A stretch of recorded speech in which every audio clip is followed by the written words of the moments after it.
What happens when the person who's supposed to protect you becomes the person you need protection from? NBA Youngboy, one of the biggest rappers in the game right now with over 11 million YouTube subscribers and billions of streams, has a godmother story that will leave you speechless. Her name is Kyrie, and while she claims she saved him when he had nobody, the truth is far more complicated and disturbing than anyone could imagine.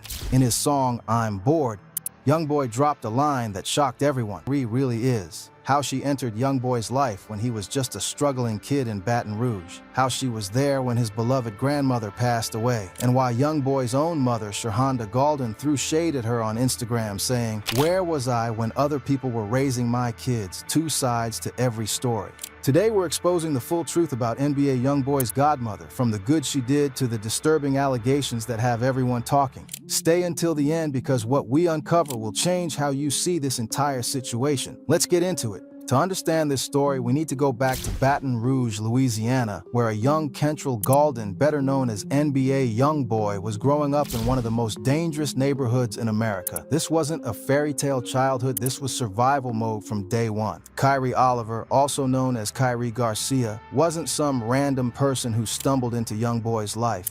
She was a counselor working with the Marine Corps program, specifically assigned to Capitol Middle School in Baton Rouge. Her job was to mentor at-risk youth, kids who were struggling academically, kids who came from poverty, kids who were on the verge of being swallowed up by the streets. According to multiple sources, including an interview Kyrie did with KSL News, she was placed at Capitol Middle School to work with students who were in danger of not graduating. The statistics were grim. In neighborhoods like North Baton Rouge, where Youngboy grew up, the dropout rate was astronomical, and the pipeline from school to prison was very real. For those who don't know the full context, let me paint the picture. North Baton Rouge in the early 2000s was a war zone. Young boys were getting recruited by gangs before they hit puberty. Fathers were locked up or dead. Mothers were struggling to survive, and kids like Kentrell were falling through the cracks of a system that had already given up on them. This is where Kyrie entered the story. She was 24 years old when she was assigned to work with 6th grade students at Capitol Middle School. Kentrell Gaulden was one of those 6th graders, a kid who was already showing signs of the trauma and anger that would later fuel his music. It was just an ordinary day at Capitol Middle School when Kyrie Oliver first encountered the kid who would become one of the biggest rappers in the world. But nobody knew that then.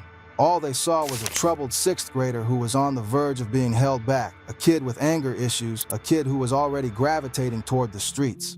According to Kyrie's own account, she was assigned to mentor Kentrell because he was struggling academically. His home life was unstable. His father, Jeffrey Tate, was locked up for 55 years for armed robbery and attempted murder. His mother, Shahonda, was young and trying to figure out her own life. And while his grandmother, Alice Golden, was doing her best to raise him, she was already in her 60s and dealing with her own health issues. Kyrie saw potential in Kentrell that others didn't see. While teachers were writing him off as another statistic, another kid who would drop out and end up dead or in prison, Kyrie believed he could be something more. She started working with him regularly, helping him with his schoolwork, talking to him about his future, trying to keep him focused on something other than the streets. But here's where the story gets complicated. The relationship between Kyrie and Kentrell went beyond the typical mentor-student dynamic. According to multiple sources, Kyrie became so involved in Kentrell's life that she eventually became his godmother. This wasn't just a professional relationship anymore. This was family, or at least that's what it was supposed to be. The Marine Corps program that brought Kyrie to Capitol Middle School was designed to be temporary, but even after the program ended, Kyrie stayed in Kentrell's life. She continued to mentor him, guide him, and according to her own statements, she was there for him when he had nobody else. Before we can fully understand Kyrie's role in Youngboy's life, we need to talk about the woman who was truly his everything, his grandmother, Alice Golden. Because the truth is, Kyrie didn't step in when Youngboy had nobody. She stepped in when he had his grandmother, and later when his grandmother passed away, the void that was left was something nobody could fill. Alice Golden wasn't supposed to raise her grandson. She was already in her 60s when Kentrell was born in 1999, living in North Baton Rouge on 38th Street in a neighborhood where gunshots were more common than ice cream trucks. But when life fell apart for her daughter, Shahonda, and her grandson needed someone to step up, Alice didn't hesitate. "My grandma was my everything," Youngboy said in interviews, and you could hear the pain in his voice when he talked about her. That was my protection, my comfort, my protector. This wasn't just some generic statement about family. This was a young man acknowledging that one person stood between him and complete abandonment. Alice Golden's house on 38th Street became Kentrell's sanctuary. While the streets outside were filled with violence, drugs, and chaos, inside her home was the only place where he felt safe and loved. Alice Golden didn't just take care of Kentrell, she loved him unconditionally in a way that nobody else ever would. She cooked for him, helped him with homework, disciplined him when he acted up, and most importantly, she made him feel like he mattered. But Alice Golden was dealing with her own struggles too. She was raising a child on a fixed income in a neighborhood where basic necessities were expensive and hard to come by. She was watching her grandson deal with trauma from his father's absence and his mother's inconsistent presence. And she was trying to protect him from the streets that had already claimed so many young men in their community. The bond between Alice Golden and her grandson was different from typical grandparent relationships. She wasn't the fun grandma who spoiled him on weekends. She was his primary parent, his emotional anchor, and his only source of consistent love. "My grandma gave me anything I mean," Youngboy remembered in interviews. "My grandma made me feel loved." This wasn't just about material things.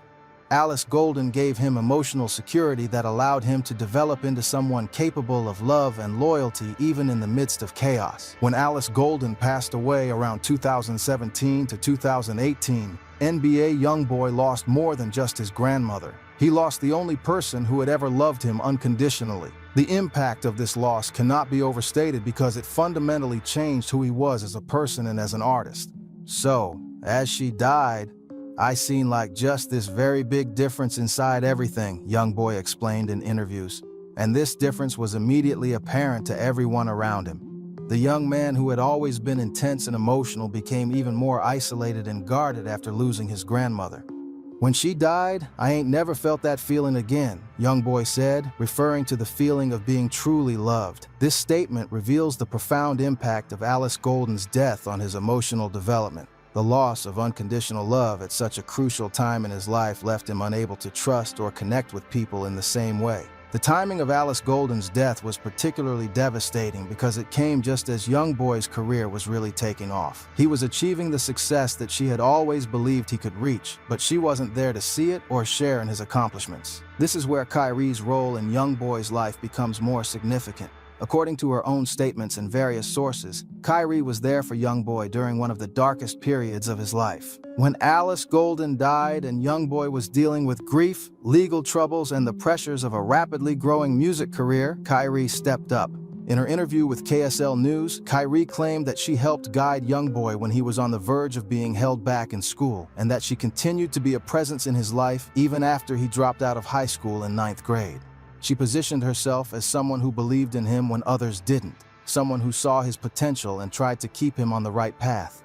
For those who don't understand the hip-hop industry, this is important context. When young rappers start to blow up, everyone wants a piece of them. Managers, promoters, hangers-on, and people claiming they were there from the beginning all come out of the woodwork. The question becomes, who was really there and who's rewriting history to benefit from someone else's success? According to multiple sources, Kyrie was indeed in Youngboy's life during his formative years. She was there when he was just Kentrell, a troubled kid from Baton Rouge with big dreams and bigger problems. She mentored him, supported him, and according to her, she never gave up on him even when he made decisions that could have destroyed his future. But here's where things start to get murky. Youngboy's fans know he ended up spending 2 years on house arrest in Utah. But what most people don't know is that Kyrie Garcia is allegedly the reason he was able to serve that house arrest in Utah instead of sitting in a Louisiana jail.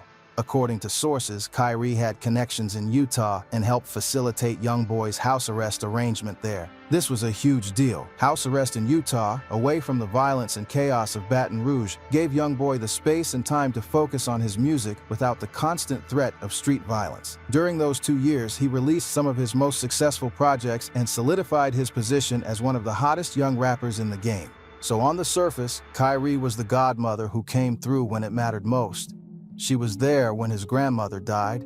She helped him navigate the legal system, and she watched him transform from a troubled kid into a superstar. This should be a heartwarming story about mentorship and loyalty, right? But things were about to get a lot more complicated. Before we get into the disturbing allegations, we need to address the elephant in the room. Youngboy's mother, Shirhonda Golden, and her very public shade toward Kyrie. After Kyrie's interview with KSL News, where she talked about stepping into Youngboy's life because his mother wasn't around, Shurhanda took to Instagram with a cryptic but pointed message. On her Instagram story, she wrote, "Where was I when other people were raising my kids? Two sides to every story. Don't make me humble your ass." Now, if you've been following NBA Youngboy's story, you know his relationship with his mother has always been complicated. Youngboy himself has said in interviews and songs that his mother wasn't always there for him growing up, that she was young and trying to figure out her own life, and that his grandmother was his primary caregiver. But Shurhanda's Instagram post raises some interesting questions. What was she implying? Was she suggesting that Kyrie's version of events wasn't entirely accurate? Was she hinting that there was more to the story than Kyrie was letting on? And what did she mean by "don't make me humble your ass"? Was that a threat to expose something about Kyrie? To understand this situation, we need to acknowledge the complexity of Black motherhood, especially in communities affected by poverty, incarceration, and systemic racism. Shurhanda was a young mother dealing with her own trauma and challenges. Her baby's father was locked up for 55 years. She was trying to survive in one of the most dangerous cities in America. And yes, she made the decision to let her mother raise Kentrell, which many people have criticized her for. But Shurhanda has also been somewhat open about her struggles and has never completely abandoned her children. She's been present in Youngboy's adult life, and despite their complicated relationship, there's clearly love there. So, when Kyrie went on television and essentially said she stepped in because Shurhanda wasn't there, it makes sense that Shurhanda would feel some type of way about that, because from her perspective, she was there, just not in the way that others expected or wanted her to be. But there might be more to Shurhanda's shade than just defending her role as a mother.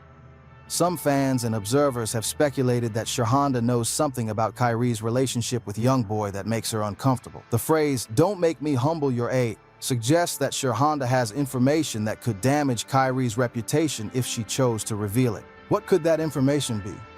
Well, that brings us to the most disturbing part of this story. In NBA Youngboy's song "I'm Bored," released in 2020, he rapped a line that made everyone do a double take. "My godmother wanna sleep with me, I thought I was your child." Let that sink in for a moment. NBA Youngboy, one of the biggest rappers in the game, publicly stated in his music that his godmother wanted to have a physical relationship with him. The woman who was supposed to be his mentor, his guardian, his protector, allegedly wanted something completely inappropriate from him. Now, Youngboy is known for being brutally honest in his music. He doesn't sugarcoat things, and he doesn't make up stories for shock value. When he says something in a song, it's usually based on real experiences and real feelings. So when he said his godmother wanted to sleep with him, fans immediately started asking questions. Who was he talking about? Was it Kyrie? And if so, what exactly happened between them? To understand this allegation, we need to look at the timeline. Kyrie entered Youngboy's life when he was in 6th grade, around 11 or 12 years old. She was 24 at the time. She mentored him through middle school and maintained a relationship with him even after he dropped out of high school. By the time Youngboy released "I'm Bored" in 2020, he was 20 years old. He was also a millionaire, a superstar, and one of the most talked about artists in hip-hop. He had money, fame, and influence that he didn't have when he was just a kid in Baton Rouge. Here's where things get really uncomfortable. Some fans have alleged that Kyrie's relationship with Youngboy wasn't as innocent as she claims, even from the beginning. There are rumors, completely unverified but persistent, that suggest Kyrie's involvement in Youngboy's life might have crossed boundaries when he was still a minor. These allegations are serious and should be treated with caution because they haven't been proven. But the fact that Youngboy himself said in his music that his godmother wanted to sleep with him gives these rumors more weight than they would otherwise have. One theory that many fans have is that Kyrie's feelings toward Youngboy changed once he became rich and famous. When he was just Kentrell, a broke kid from the hood, she was his mentor and godmother. But once he became NBA Youngboy, the millionaire rapper with millions of fans, maybe she started seeing him differently. This wouldn't be the first time someone close to a celebrity developed inappropriate feelings once money and fame entered the picture. The entertainment industry is full of stories about people who were just friends or like family until success changed the dynamic of the relationship. But here's what makes this situation particularly disturbing. If Kyrie did develop romantic or physical feelings for Youngboy, she would have known him since he was a child. She would have been in a position of authority and trust. And any relationship beyond mentorship would be a massive violation of that trust, regardless of when it happened. As if this situation wasn't strange enough, Kyrie recently got NBA Youngboy's name tattooed on her body. When fans found out about this, the internet went crazy. Why would a godmother get her godson's name tattooed on her? Is this normal godparent behavior, or is this evidence of something deeper and more inappropriate? Some fans defended the tattoo, saying it's not that unusual for godparents to show their love and support for their godchildren in permanent ways. But given the context of Youngboy's lyrics about his godmother wanting to sleep with him, the tattoo takes on a much more disturbing meaning. The tattoo suggests an obsession, a level of attachment that goes beyond normal godparent-godchild relationships. Combined with Youngboy's explicit statement in his music, it paints a picture of a woman who may have crossed boundaries that should never be crossed. Despite the disturbing allegations, we have to acknowledge that Kyrie did play a role in NBA Youngboy's journey to superstardom. According to her own account and various sources, she was there during crucial moments in his life and career. When Youngboy was on house arrest in Utah, Kyrie was allegedly instrumental in making that happen. Those 2 years in Utah, away from the violence of Baton Rouge, gave Youngboy the space to focus on his music and build his career. During that time, he released projects like AI Youngboy, Until Death Call My Name, and Realer, all of which performed incredibly well and solidified his position in the rap game. Kyrie watched Youngboy go from a kid who might not graduate middle school to one of the biggest rappers in the world. She saw him accumulate millions of streams, millions of fans, and millions of dollars. And according to her, she never forgot where he came from or the struggles he overcame to get there. In interviews, Kyrie has positioned herself as someone who believed in Youngboy when nobody else did, someone who saw his potential and helped him realize it. She's proud of his success and considers herself part of his journey, and to be fair, Youngboy has acknowledged Kyrie's role in his life. Despite the disturbing lyric in I'm Bored, he hasn't completely cut her off or publicly denounced her. This suggests that their relationship, whatever it is complicated. Maybe she did help him in significant ways. Maybe he does feel grateful for what she did for him. But maybe he also feels uncomfortable with how her feelings toward him evolved. The question becomes, can someone be both helpful and harmful?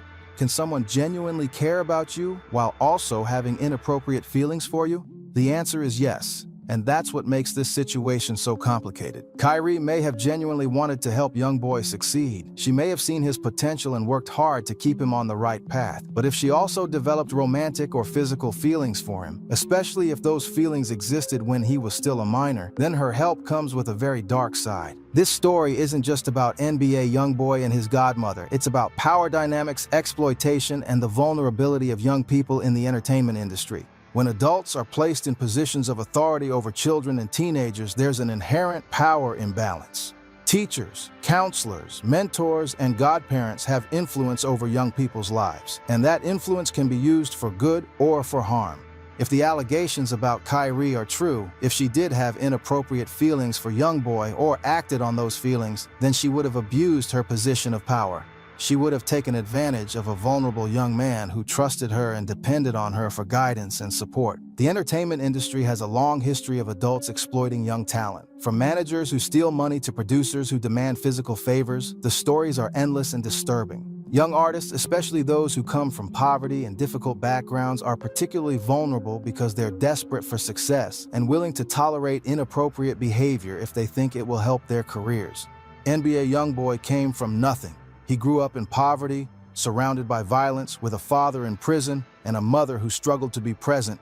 When Kyrie entered his life and offered mentorship and support, he probably felt grateful and indebted to her. If she then developed inappropriate feelings for him, he would have been in an incredibly difficult position. How do you reject someone who helped you when you had nothing? How do you set boundaries with someone who has power over your life? There's also an important conversation to be had about how society treats male victims of inappropriate relationships with older women. When a young man is involved with an older woman, especially if he's successful and wealthy, people often don't take it seriously. They make jokes, they congratulate him, they act like it's not a big deal. But if the genders were reversed, if this was a story about a 24-year-old man mentoring an 11-year-old girl and then allegedly wanting to sleep with her once she became famous, everyone would immediately recognize it as predatory and wrong. The same standard should apply regardless of gender. NBA Youngboy's lyric, "My godmother wanna sleep with me, I thought I was your child," is a cry for help, a statement of confusion and betrayal. He's saying, you were supposed to be my family, my protector, and now you want something from me that you should never want.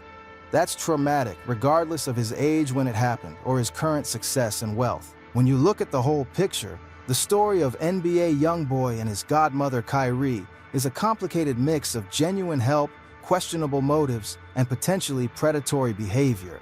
On one hand, Kyrie did enter Youngboy's life when he was struggling. She did mentor him, support him, and according to multiple sources, she did help him navigate difficult situations, including his house arrest in Utah. She watched him transform from a troubled kid into a superstar, and she's proud of the role she played in that transformation. On the other hand, Youngboy's own words in his music suggest that Kyrie crossed boundaries that should never be crossed. His statement that his godmother wanted to sleep with him is disturbing and raises serious questions about the nature of their relationship. The recent tattoo she got of his name only adds to the concern that her feelings for him go beyond normal godparent affection. Shurhonda Gaulden's cryptic Instagram post suggests that there's more to this story than what's been publicly revealed. Her warning to Kyrie, "Don't make me humble your AE," implies that she has information that could damage Kyrie's reputation if she chose to share it.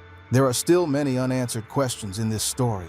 What exactly is the nature of Kyrie's feelings for Youngboy? Did anything inappropriate happen between them, and if so, when? What does Shurhonda know that she's threatening to reveal? Why did Kyrie get Youngboy's name tattooed on her? How does Youngboy really feel about Kyrie now?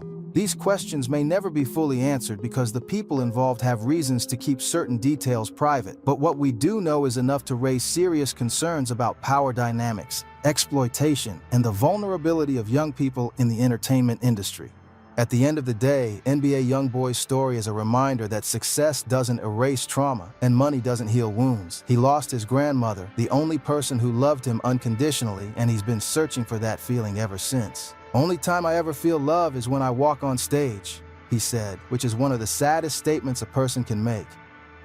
Kyrie may have helped him in some ways, but if she also violated his trust and crossed boundaries, then her help came at a cost. And that cost is something Youngboy will carry with him for the rest of his life. The relationship between NBA Youngboy and his godmother Kyrie is a cautionary tale about the importance of boundaries, the danger of power imbalances, and the complexity of human relationships. It's a story that makes us uncomfortable because it doesn't fit into neat categories of good and bad, helpful and harmful. What we can say for certain is that NBA Youngboy deserved better. He deserved adults in his life who protected him without expecting anything in return. He deserved mentors who maintained appropriate boundaries. And he deserved to grow up without having to navigate inappropriate feelings from someone who was supposed to be his guardian. As fans and observers, we need to take his words seriously when he tells us something was wrong. We need to believe male victims when they speak up about inappropriate relationships. And we need to hold adults accountable when they abuse their positions of power over young people. NBA Youngboy is a superstar now, with millions of fans and millions of dollars. But he's also a young man who's been through more trauma than most people experience in a lifetime. His music is powerful because it's honest, because he doesn't hide his pain or pretend everything is okay. When he rapped, "My godmother wanna sleep with me, I thought I was your child," he was telling us something important. The question is, are we listening? If this story shocked you, drop a comment below with your thoughts. Do you think Kyrie crossed the line? What do you think Shurhonda knows that she's not telling? And how do you think this situation affected NBA Youngboy's ability to trust people? Let me know in the comments, and make sure you're subscribed because we're going to keep bringing you the real stories behind your favorite artists. Peace.